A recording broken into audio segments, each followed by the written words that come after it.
वालेकुम स्टूडेंट्स, कैसे हैं आप सब लोग। उम्मीद है कि आप सब लोग अपने घरों में बिल्कुल खैरियत से होंगे और अपने ऑनलाइन लेक्चर्स को जो है वो सुन भी रहे होंगे, समझ भी रहे होंगे, उनको याद भी कर रहे होंगे। ये हमारी एक्सपेक्टेशंस है आपसे एंड वी होप कि आप जो हैं वो बजाय इसके कि अपने घरों में बैठ के जो है वो इंजॉय करें, उसके साथ साथ आप पढ़ें भी। इंजॉयमेंट भी बहुत ज़रूरी है, नो डाउट। हम बच्चे हैं तो आप लोग बच्चे हैं तो इन्जॉय भी करना है हम लोगों ने, लेकिन उसके साथ साथ जो है वो हमने अपनी स्टडीज़ को बिल्कुल भी जो है वो निगलेक्ट नहीं करना। ठीक हो गया। तो अपने लेक्चर्स जो हैं ऑनलाइन वो रेगुलरली लें आप लोग, उनको पढ़ें, उनको अंडरस्टैंड करें। और जहाँ पर भी आपको कोई कन्फ्यूजन आती है, आपको कोई बात समझ नहीं आती अपनी बुक में से, एडिशनल इन्फॉर्मेशन में से, एक्सरसाइज में से, या आपके माइंड में इन टॉपिक से रिलेटेड कोई बात आपके माइंड में आ रही है and you want to know about कि क्या ऐसा है या नहीं है, आप उसको किसी फिजिकल फिनोमेना से रिलेट करना चाहते हैं और आपको समझ नहीं आ रही है, तो ऑब्वियसली आप जो है वो हम तक पहुंच सकते हैं। You can reach us, you can call us, you can ask us, और हम लोग हमेशा आपके लिए जो है वो अवेलेबल हैं आपको प्रॉपरली गाइड करने के लिए। सो स्टूडेंट्स, लास्ट टाइम हम लोगों ने डिस्कस किया था अपने जो है वो रेडिएशंस की प्रॉपर्टीज़ को भी और उसके साथ साथ उनकी नेचर को भी। रेडिएशन हमारे पास 3 टाइप्स की थी, कौन कौन सी? Alpha, beta and gamma. इन तीनों रेडिएशंस के बारे में हम लोगों ने लास्ट टाइम जो है वो डिस्कस कर लिया था। आज हम लोगों ने बेटा जो है जो टॉपिक डिस्कस करना है वो है हमारा half life and it's measurement. आज के टॉपिक में हम लोग जो है वो पहले हाफ लाइफ के बारे में जो है वो पढ़ेंगे कि हाफ लाइफ है क्या चीज़ है। ठीक है, इसकी डेफिनेशन पढ़ेंगे, इसकी एग्जांपल जो है वो एलिमेंट से रिलेटेड जो है वो पढ़ेंगे, देखेंगे कि किस चीज़ के ऊपर डिपेंड करता है, किस चीज़ के ऊपर ये चीज़ डिपेंड नहीं करती है हमारी। उसके बाद बेटा हम लोगों ने जो है वो कैलकुलेट करने के लिए किसी भी एलिमेंट की हाफ लाइफ को will be driving some formula. ठीक है, एक फॉर्मूला जो है वो हम डिराइव करने की कोशिश करेंगे जिसके अंदर हम बताएंगे कि किस तरह से जो है वो आप किसी भी एलिमेंट की हाफ लाइफ के बारे में जो है वो फाइंड आउट कर सकते हैं, उसको कैलकुलेट कर सकते हैं। और हाफ लाइफ है क्या चीज़ है? हाफ कहते हैं आधी को, लाइफ है ज़िंदगी, तो ये आधी ज़िंदगी क्या है भाई? ज़िंदगी तो पूरी होती है, ज़िंदगी होती है नहीं होती है, तो what is this half life? इसके बारे में हम लोगों ने ये देखना है कि अनस्टेबल न्यूक्लियाइज के अंदर जो है वो हाफ लाइफ हम किस चीज़ को कहते हैं। तो फर्स्ट ऑफ ऑल हम इस हाफ लाइफ को डिफाइन करते हैं, फिर हम उसकी जो है वो डिटेल में जाने की कोशिश करेंगे कि what this definition is saying to us, इसका क्या पर्पज़ है, इसका क्या मतलब है, और इसको हम किस तरह से जो है वो फर्दर एक्सप्रेस कर सकते हैं इसकी डिपेंडेंस के अंदर। So half life is actually the time. Half life क्या है? टाइम है। ठीक है, लाइफ टाइम जिस तरह से होता है, ज़िंदगी भी जो है वो एक टाइम ही है ना कि हम इतना टाइम गुजार चुके हैं, इतना गुजार रहे हैं, इतना हमने गुजारना है, तो this is actually the time. इसको हम डिफाइन करते हैं द टाइम। और कौन सा टाइम? वो टाइम जिसके अंदर half of the unstable radioactive nuclei disintegrates is called half life of radioactive element.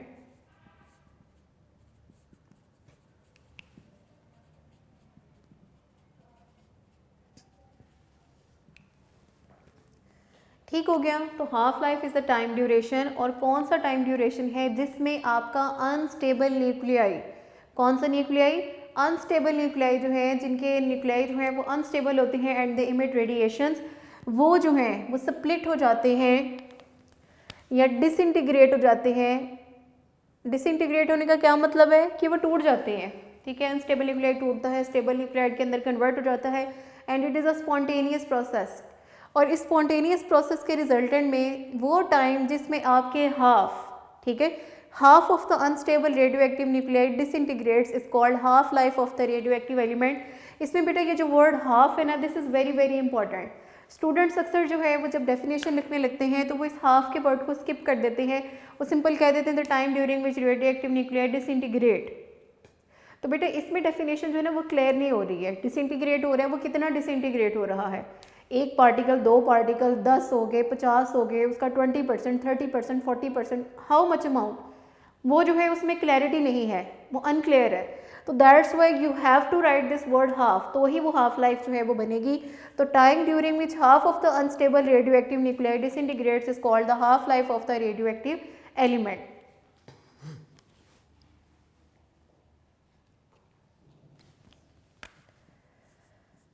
Radio active element जो है बेटा, ये जो प्रोसेस ऑफ रेडियो एक्टिविटी है ये रैंडम है,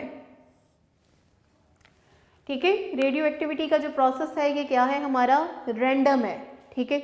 बिल्कुल रैंडम होता है कि हमें नहीं पता कि जो है कोई एलिमेंट ज़्यादा टूटेगा, कोई एलिमेंट कम टूटेगा, ठीक है, वो कितना टूटेगा, कितना डिसइंटीग्रेट हो जाएगा, we don't know about it, ठीक है। तो ये जो है ये एक रैंडम प्रोसेस है, ठीक है। प्रोसेस ऑफ रेडियो एक्टिविटी जो है ये क्या है हमारा, एक रैंडम प्रोसेस है कि इसके बारे में वी आर नॉट, हम शॉर्ट नहीं कह सकते हैं किसी भी जो है इस तरह से बारे में कि रेडियो एक्टिव एलिमेंट्स जो हैं वो इतने टाइम में इतने टूट जाएंगे, इतने टाइम में इतने टूट जाएंगे। मतलब हर एलिमेंट जो है वो स्पेसिफिक है, हर एलिमेंट की अपनी जो है वो प्रॉपर्टी है, अपनी उसकी हाफ लाइफ है जिसके दौरान जो है वो अपने रेडियो एक्टिव न्यूक्लाइड्स के अंदर जो है वो कन्वर्ट हो जाएगा। जो हमारा रेट ऑफ डिके होता है ना, ठीक है, या वो फ्रैक्शन जो कि हमारी रेडियो एक्टिव एलिमेंट्स की डिसइंटीग्रेट्स हो रही है, ठीक है, the rate of radioactive decay, मतलब टाइम के लिहाज से जितने मेरे एलिमेंट्स जो हैं वो डिके हो रहे हैं। रेट जो है वो मोस्टली हम कब यूज़ करते हैं, जब हम किसी चीज़ को टाइम के ऊपर जो है वो डिवाइड कर रहे होते हैं तो उसका रेट बन जाती है, ठीक है। As rate of change of velocity, velocity को हम टाइम पे, चेंज ऑफ वेलोसिटी को टाइम पे डिवाइड कर रहे होते हैं तो इसका मतलब है वो रेट बन गया वेलोसिटी के चेंज का।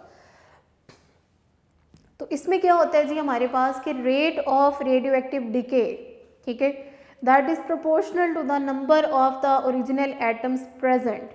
तो इसको मैं जो है वो यहाँ पे लिखती भी हूँ कि क्या है, rate of radioactive decay is proportional to the number of original atoms. मतलब अगर आपके पास स्टार्ट में ओरिजिनल एटम्स ज़्यादा हैं तो जो एटम्स डिके हो रहे होंगे वो भी ज़्यादा होंगे। अगर आपके ओरिजिनल एटम्स कम हो गए हैं तो जो रेट ऑफ डिके होगा वो भी आपका कम हो जाएगा, ठीक है। तो इस तरह से जो है ये ओरिजिनल नंबर ऑफ एटम्स या इनिशियली तौर पर जितने नंबर ऑफ एटम्स आपके पास मौजूद होते हैं उनके ऊपर डिपेंड करता है हमारा rate of radioactive decay. और ये जो रेडियो एक्टिविटी का प्रोसेस है इट इज़ टोटली रैंडम, ठीक है। इसके लिए आप कोई रूल्स वगैरह नहीं लगा सकते हैं कि जी ये एलिमेंट जो है इसके लिए सारे रेडियो एक्टिव एलिमेंट्स के लिए मैं ये वाला रूल अप्लाई कर देती हूँ। हर एलिमेंट की अपनी हाफ लाइफ है, हर एलिमेंट जो है वो उसके ऊपर ना तो इस चीज़ से इफेक्ट पड़ता है कि उसके सराउंडिंग का टेम्परेचर क्या है, प्रेशर क्या है, कौन से केमिकल रिएक्शंस टेक प्लेस हो रहे हैं, इन सब चीज़ों से बालातर है ये चीज़। और सिर्फ ये जो रेडियो एक्टिविटी का रेट है वो डिपेंड करता है नंबर ऑफ ओरिजिनल एटम्स के ऊपर कि इनिशियली तौर पर आपके पास कितने नंबर ऑफ एटम्स मौजूद हैं। तो इस केस में जो है वो अक्सर बच्चे ये क्वेश्चन करते हैं कि मैं जो है वो हाफ लाइफ के अंदर जो है हम हाफ लाइफ को क्यों डिफाइन कर रहे हैं कि एक एलिमेंट जो है वो आप कहते हैं कि रेडियो एक्टिव एलिमेंट जो है वो कभी भी कम्प्लीटली तौर पर जो है वो डिस्ट्रॉय नहीं हो पाता है। तो क्यों भाई, हाफ लाइफ है ना, आधे एक दफ़ा टूट गए, आधे उससे अगली दफ़ा टूट जाएंगे तो पूरे का पूरा रेडियो एक्टिव एलिमेंट जो है वो डिके हो गया तो पीछे कुछ भी नहीं बचेगा। ओके स्टूडेंट्स, तो हमारा जो rate of radioactive decay है वो number of original atoms, atoms actually क्या हैं जो आपके अनस्टेबल न्यूक्लियाई हैं, ठीक है, उनको जो है वो मैं नाम दे रही हूँ। तो जितने आपके अनस्टेबल न्यूक्लियाई इनिशियली तौर पर प्रेजेंट होंगे रेट ऑफ डिके भी आपका उसके प्रोपोर्शनल में होगा। If you have more number of atoms initially तो rate of radioactive decay भी आपका ज़्यादा होगा। मतलब अगर 100 एटम्स हैं तो आधे जो हैं वो डिसइंटीग्रेट होंगे, 50 डिसइंटीग्रेट होंगे। अगर आपके पास 200 है तो उनका हाफ विल बी 100, तो 100 नंबर ऑफ एटम्स जो हैं वो हमारे डिके हो जाएंगे। तो if your original number of जो है अनस्टेबल न्यूक्लियाई जो इनिशियली तौर पर प्रेजेंट हैं वो ज़्यादा हैं तो ईच ऑफ हाफ लाइफ जो है उसके बाद आपके हाफ नंबर ऑफ एटम्स जो हैं, half number of unstable nuclei जो है वो हमारा चेंज हो जाएगा इनटू द स्टेबल न्यूक्लियाइड के अंदर। तो अगर आपके इनिशियली ज़्यादा हैं 1000 है तो 500 ऑब्वियस बात है कि आपके जो हैं वो डिसइंटीग्रेट हो जाएंगे। तो आपका rate of radioactive decay is dependent upon the original number of atoms, ठीक है। और रेट ऑफ रेडियो एक्टिविटी का जो प्रोसेस है ये बिल्कुल रैंडम है, ठीक है। तो इसलिए जो है वो हम किसी भी एलिमेंट के जो है वो टोटल लाइफ के बारे में जो है वो कम्प्लीटली तौर पर नहीं बता सकते हैं कि इस रेडियो एक्टिव एलिमेंट की लाइफ जो है वो क्या है, but we can have an idea about the half life, क्योंकि इतनी एक टाइम गुजरने के बाद उसके एलिमेंट्स जो हैं वो हाफ के अंदर डिवाइड हो जाएंगे। हमें नहीं पता कि कितना टोटल टाइम इसको रिक्वायर होगा कि जब ये पूरा का पूरा एलिमेंट जो है वो डिके हो जाएगा। तो चूँकि ये जो प्रोसेस है ये क्वाइट रैंडम है, ठीक है। सो दैट्स वाई जो है हम हाफ लाइफ जो है उसको रेडियो एक्टिव एलिमेंट्स के लिए जो है वो डिफाइन करते हैं। And we say that the rate of radioactive decay जो है that is proportional to the number of the unstable nuclei present. अब बेटा हम लोग जो है वो एक जो है ले लेते हैं किसी भी एलिमेंट की एग्जांपल को जो है वो कंसीडर करते हैं, जिसमें हम जो है इस हाफ लाइफ के कॉन्सेप्ट को जो है वो अंडरस्टैंड करने की कोशिश करेंगे, ठीक है। तो इसकी बात की समझ आ गई है कि rate of radioactive decay जो है वो नंबर ऑफ अनस्टेबल न्यूक्लियाई के जो है वो प्रोपोर्शनल होता है, और हमें जो है वो ये क्वाइट रैंडम प्रोसेस है। हम इसकी जो है वो कंप्लीट लाइफ के बारे में जो है वो नहीं बता सकते हैं कि ये क्या होगी, कितनी होगी, लेकिन हम उसकी हाफ लाइफ के बारे में एक आइडिया ले सकते हैं। और इस चीज़ को आप किस तरह से कह सकते हैं कि हाफ में डिवाइड होना, अगर आपके पास 100 है तो वो डिवाइड हो जाएंगे, 50 जो है वो आपके टूट जाएंगे अनस्टेबल न्यूक्लियाई जो है। अगर आपके पास 200 है तो 100 हो जाएंगे। अगर आपके पास 1000 है तो 500 जो है वो हमारे पास ये डिसइंटीग्रेटेड जो है हमारे पास न्यूक्लियाई हैं, जो डिसइंटीग्रेट हो चुके हैं, और ये हमारे पास जो है वो ओरिजिनली अनस्टेबल न्यूक्लियाई हैं।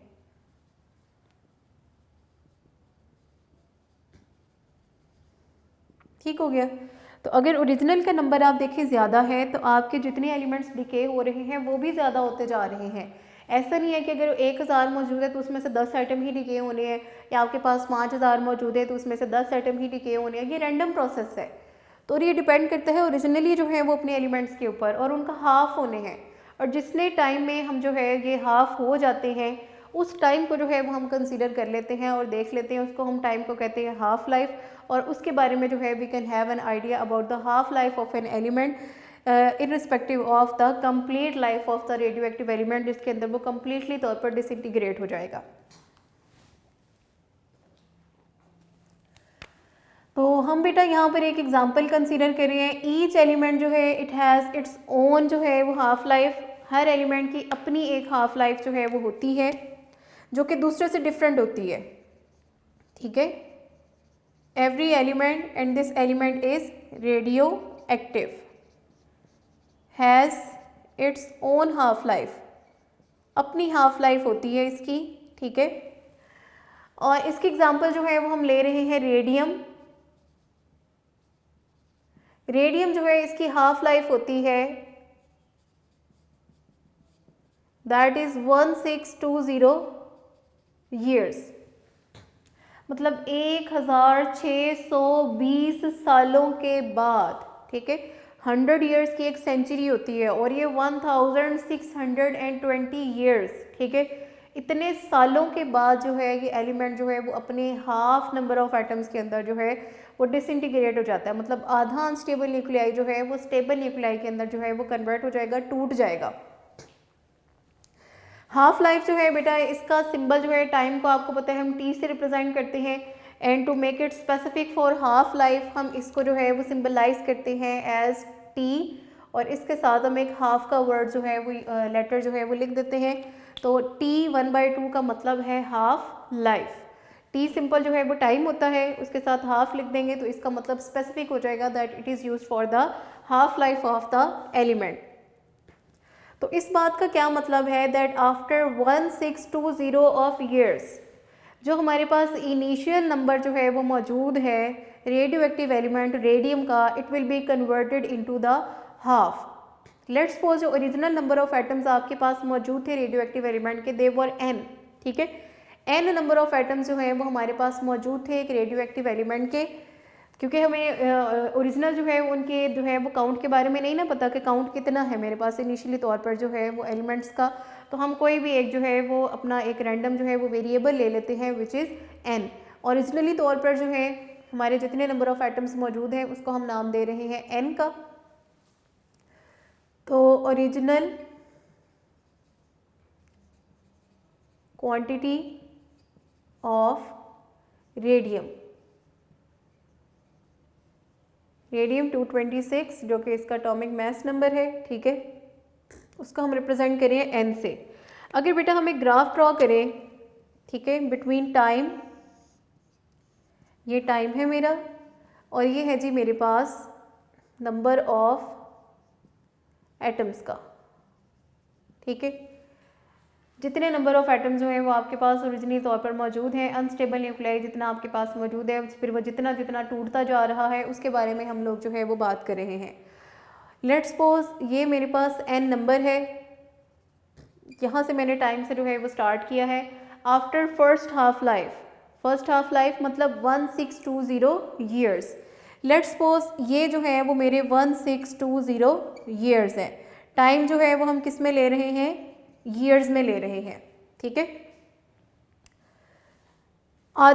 एक हाफ लाइफ गुजरने के बाद इन नंबर ऑफ एटम्स का हमारे पास हो जाएगा हाफ। अब हाफ बेटे आपको पता है कि n है, n का हाफ हो जाएगा n/2, और हाफ का पॉइंट कहाँ पर आएगा, इन दोनों के दरमियान में, दिस इज n/2। तो जब आपका नंबर ऑफ एटम्स 162 है तब उस वक्त आपका टाइम जो है वो एक हाफ लाइफ के इक्वल गुजर चुका है, विच इज़ 1620 ईयर्स। ये एक हाफ लाइफ है बेटे आपकी। दूसरी हाफ लाइफ के बाद अब ओरिजिनल नंबर ऑफ एटम्स आपके पास n/2 है। अब अगली हाफ लाइफ गुजरने के बाद n/2 का हाफ होना है, ठीक है। ये नहीं करना कि एक दफ़ा आधे टूटे अगली दफ़ा ये आधे टूट गए तो एलिमेंट डिस्ट्रॉय हो गए, नो। अब आप डिपेंड करेंगे on your original number of atoms present. अब आपके पास जो नंबर ऑफ अनस्टेबल न्यूक्लियाई जो है वो बच गए हैं, दे आर n/2। अब n/2 का हाफ जो है वो डिसइंटीग्रेट होंगे, तो सेकेंड हाफ लाइफ जो है विच इज़ 2 हाफ लाइफ, इसका 2 टाइम्स हो जाएगी, तो 2 से इसको मल्टीप्लाई कर दें, 3240 ईयर्स। अब इसका मिड हो जाएगी n/2 का हाफ, n/2 का आपने क्या ले लिया, हाफ। तो ये हमारा पॉइंट जो है वो तकरीबन यहाँ पर बन जाएगा, ठीक है। ये ओरिजिनल हमारा पॉइंट था। उसके बाद अगली हाफ लाइफ गुजरने के बाद, तीसरी हाफ लाइफ गुजरने के बाद जनाब आपका ये जो टाइम इंटरवल है अपनी ओरिजिनल हाफ लाइफ का 3 टाइम्स हमने गुजार दिए, 3 हाफ लाइफ गुजार दी है। तो ये हो जाएगा 3 से इसको मल्टीप्लाई करेंगे, 3 2 are 6, 3 6 are 18 और 4 8 6 0। उसके बाद इसका भी ये क्या हो जाएंगे, हाफ।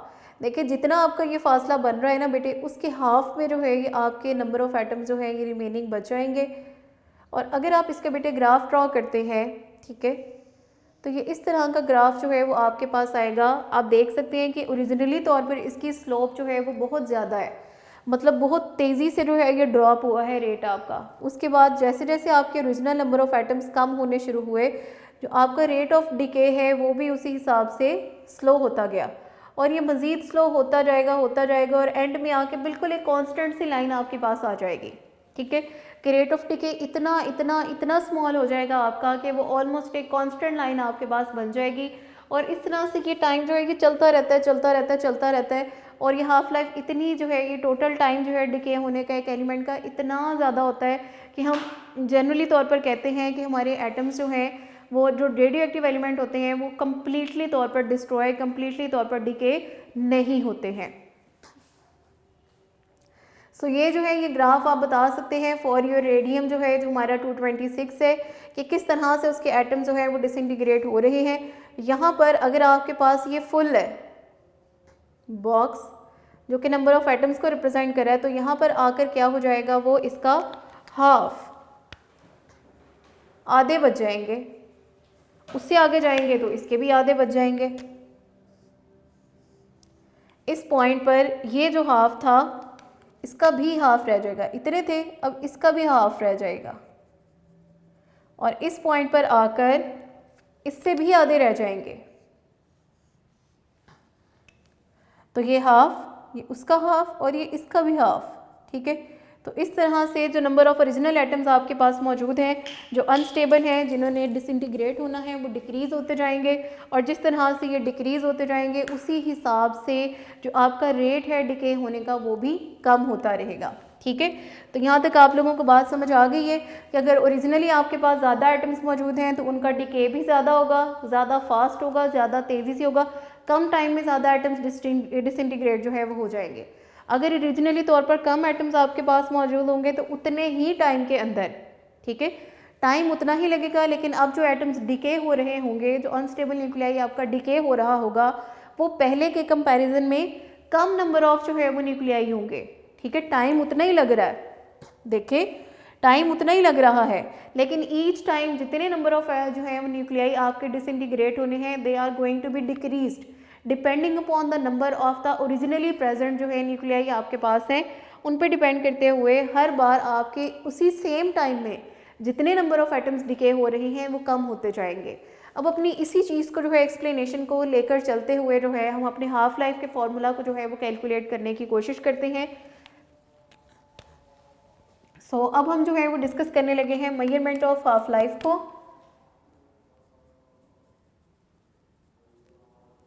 आपकी बुक में जितने भी न्यूमेरिकल हैं इस एक्सरसाइज के अंदर, वो सब के सब जो है वो हाफ लाइफ से रिलेटेड है।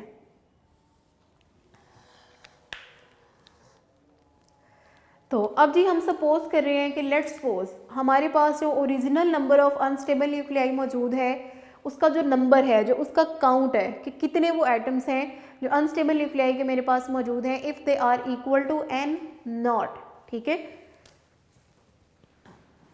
If initially present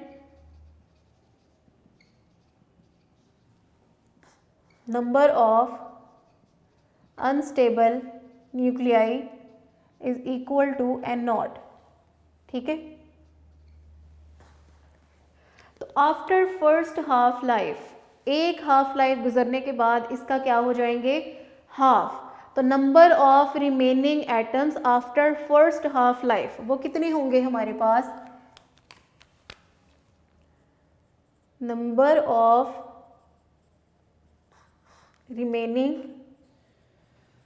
unstable nuclei after first half life। पहली हाफ लाइफ का क्या मतलब है, T1/2। तो इतने टाइम के बाद जो नंबर जो है हमारे पास बाकी बच जाएगा, वो ऑब्वियस बात है कि ओरिजिनल का क्या होगा, 1/2।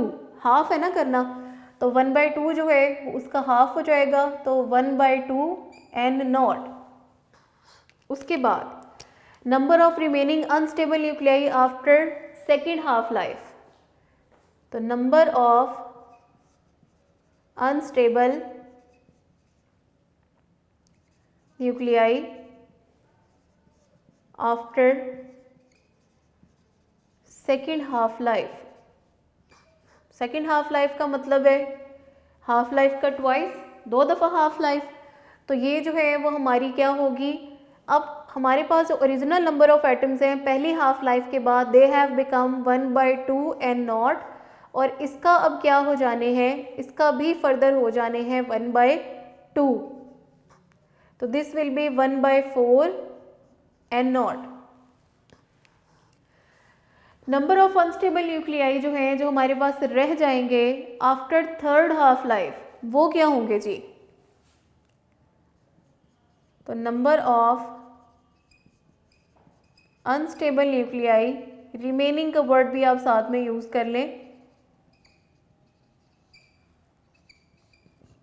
आफ्टर थर्ड हाफ लाइफ, इसको हम लिख सकते हैं 3 हाफ लाइफ। ठीक हो गया। अब बेटा यहाँ देखें कि आपके अब ओरिजिनल जो है वो 1/4 है, ठीक है, और 1/4 का भी अब ये क्या रह जाएंगे, हाफ। दूसरी हाफ लाइफ के बाद ये ओरिजिनल है, ठीक है, अब ये ओरिजिनल एटम्स के तौर पर कंसीडर होंगे और इसका क्या रह जाने हैं, हाफ। तो 1/2 ऑफ 1/4 n नॉट। अब एक और चीज़ पे बेटा यहाँ पे फोकस करें, देखें 1/4 को आप लिख सकते हैं 1/2 की पावर 2 n नॉट, लिख सकते हैं ना हम लोग, ठीक है। 4 क्या होता है, 2 की पावर 2, तो हमने 4 को जो है वो 2 की पावर 2 के अंदर लिख सकते हैं। अब ये 2 को 4 के साथ मल्टीप्लाई कर दें, it will be 1/8 n not, और 1/8 n नॉट को आप लिख सकते हैं 1/2 की पावर 3 n नॉट। अब आप देखें कि हर बार जब आपकी हाफ लाइफ जो है वो बढ़ रही है, आपकी 2 की पावर जो है वो भी बढ़ती जा रही है। पहले क्या थी 1/2, 2 की पावर 1, 2 की पावर 2, 2 की पावर 3। तो क्या इसी ट्रेंड को हम फॉलो करते हुए लिख सकते हैं कि n हाफ लाइफ के बाद जो है वो कितना जो है मेरे पास मौजूद होगा मेरा रेडियो एक्टिव एलिमेंट, लिख सकते हैं ना, क्योंकि जितनी भी हाफ लाइफ है आपकी उतनी ही आपके पास 2 की पावर है, उसको 1/2 की पावर इंटू n0, यही वाला जो है हमारा रिलेशन बनता जा रहा है। तो इसी रिलेशन को देखते हुए बेटे हम लिख सकते हैं, इसी को आगे बढ़ाते जाएं, तो इसी ट्रेंड को हम फॉलो करते जाएं तो हम लिख सकते हैं that number of unstable nuclei after n half life, n can be any number 1 2 3 4 5 6 8 9 10 up to so on, कोई भी नंबर जो है वो आपका हो सकता है n। तो number of unstable nuclei after n half life, तो they will be equal to, अगर इसी ट्रेंड को फॉलो करते हुए हम लिखें तो 1/2 की पावर क्या हो जाएगी जनाब n, ठीक हो गया, और n0 जो है वो हमारा साथ में वैसे का वैसे ही आ जाएगा। अब n जो है small n, it is representing the number of half lives, ठीक है, कितनी हाफ लाइफ गुजारने के बाद आप रिमेनिंग नंबर ऑफ एटम्स की बात कर रहे हैं, पहली दूसरी तीसरी चौथी n can be any number, ठीक है, 1 2 3 up to so on, n can be जो है वो आपका कोई भी नंबर हो सकता है। तो यहाँ पर जो है जो हमारे नंबर ऑफ अनस्टेबल न्यूक्लियाई जो हैं जो बच जाते हैं उसको हम रिप्रेजेंट करते हैं n के साथ,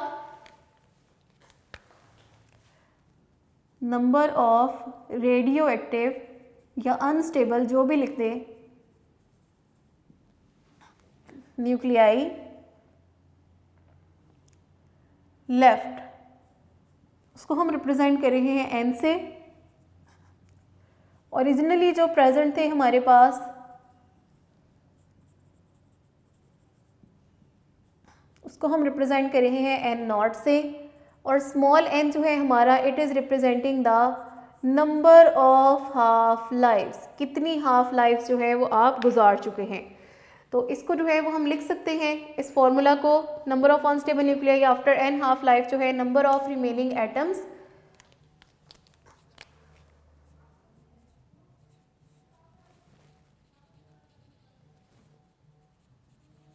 number of remaining atoms is equal to number of original, और ये किस चीज़ की है, अनस्टेबल रेडियो एक्टिव न्यूक्लियाई की हैं, मल्टीप्लाइड बाय 1 की पावर 2 n। तो n is equal to n0 into 1/2 की पावर, इसको आप n भी कह सकते हैं, इसको जो है वो आपकी बुक के अंदर जो है वो स्मॉल t के साथ भी जो है वो रिप्रेजेंट किया गया है। तो ये सिर्फ और सिर्फ जो है वो हमारा क्या है, एक फैक्टर है कि जो बता रहा है कि इतनी हाफ लाइफ गुजरने के बाद या इतना टाइम गुजरने के बाद जो है वो कितना जो है वो आपके पास ड्यूरेशन आ गया होगा, ठीक हो गया। तो अगर हम बुक की नोटेशन को बेटे फॉलो करते हैं तो हमारी बुक में जो है वो इसके लिए जो यूज़ किया गया है वो लेटर टी है। तो इट डज़ नॉट मैटर कि आप क्या यूज़ कर रहे हैं, उससे कोई फ़र्क नहीं पड़ता, लेकिन हमने जो है वो अपनी बुक की नोटेशन को ही फॉलो करना है, तो हम इसको टी कहेंगे। n is equal to n0 into 1/2 की power small t, where t is equal to the number of half lives, और इसको आप कैलकुलेट कर सकते हैं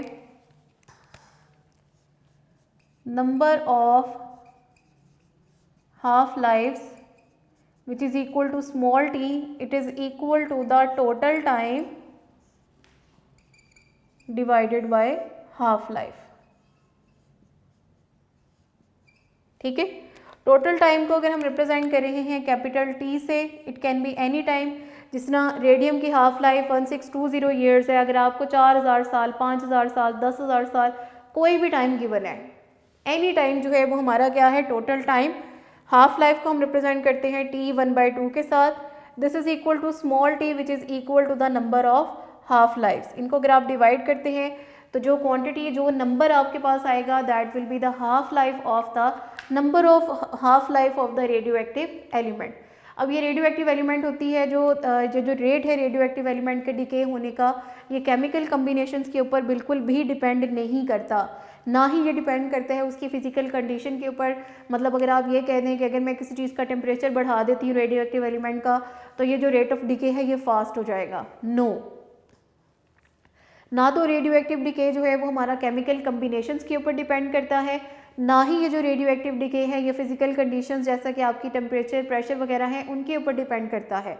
ये सोलली डिपेंड करता है on the number of the original atoms के ऊपर, कि इनिशियली तौर पर आपके पास कितने नंबर ऑफ एटम्स जो हैं वो मौजूद हैं। अगर वो ज़्यादा हैं तो रेट ऑफ डिके ज़्यादा होगा, अगर वो कम है तो रेट ऑफ डिके भी कम होगा। केमिकल कम्बिनेशंस के ऊपर इनका कोई भी इफेक्ट नहीं पड़ता, और ना ही इसका इफेक्ट पड़ता है आपकी फिजिकल कंडीशंस के साथ कि आप कोई इलेक्ट्रिक फील्ड दे रहे हैं, कोई मैग्नेटिक फील्ड दे रहे हैं, टेम्परेचर बढ़ा रहे हैं, प्रेशर बढ़ा रहे हैं, कुछ भी कर रहे हैं। It is not affected by this rate of radioactivity is not affected by the physical conditions, by electric field, magnetic field and by the chemical combinations. It is only affected by the number of the original radioactive elements present at the time of the decay. कितने जो हैं atoms जो हैं वो आपके originally मौजूद हैं, अगर वो ज़्यादा हैं तो आपका ज़्यादा रेट ऑफ डिके होगा, अगर वो कम है तो रेट ऑफ डिके आपका स्मॉल होगा। तो आज के लेक्चर में बेटे हम लोगों ने हाफ लाइफ के बारे में पढ़ा कि रेडियो एक्टिव एलिमेंट्स की हम हाफ लाइफ के बारे में बात ही क्यों करते हैं, क्योंकि ये प्रोसेस जो है वो बिल्कुल रैंडम है, ठीक है। हर एलिमेंट के बारे में आप किसी के बारे में भी ये नहीं कह सकते हैं कि इतने अरसे के बाद ये एलिमेंट जो है वो डिके हो जाएगा, इतने एलिमेंट के बाद, क्योंकि रैंडम प्रोसेस है। इसके बारे में कोई जो है वो फार्मूलाज वगैरह या जिस तरह से हम अप्लाई करके नहीं बता सकते हैं कि इतना टाइम लगेगा तो ये टोटल डिके हो जाएगा।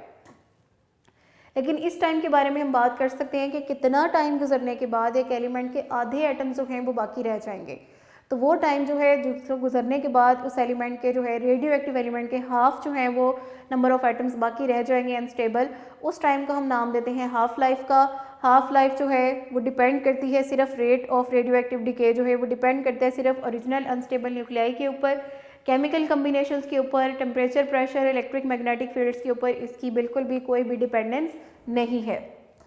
उसके बाद हमने इसकी एग्जांपल को जो है वो डिस्कस किया कि आपका रेडियम जो है उसकी एग्जांपल हमने ली, उसकी हाफ लाइफ ली। उसके लिए हमने ये जो है अपना ड्रॉ किया एक ग्राफ जिसमें हमने टाइम के लिहाज से अपनी रेडियो एक्टिविटी जो है, जो rate of radioactive decay है उसको हम डिफाइन करें, एक्सप्लेन कर रहे हैं।